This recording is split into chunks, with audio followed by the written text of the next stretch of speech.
اللہ اس گناہ کو نہیں بخشے گا کہ کسی کو اس کا شریک بنایا جائے، اور اس کے سوا اور گناہ جس کو چاہے گا بخش دے گا، اور جس نے اللہ کے ساتھ شریک بنایا تو بے شک وہ رستے سے دور جا پڑا۔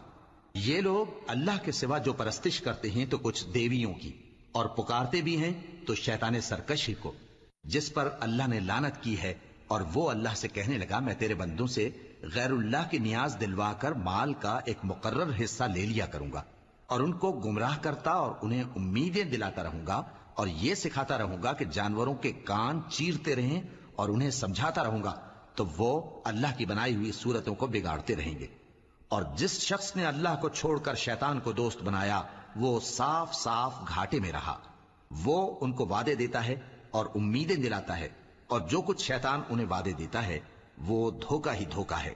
ایسے لوگوں کا ٹھکانہ جہنم ہے، اور وہ وہاں سے کوئی راہ فرار نہیں پا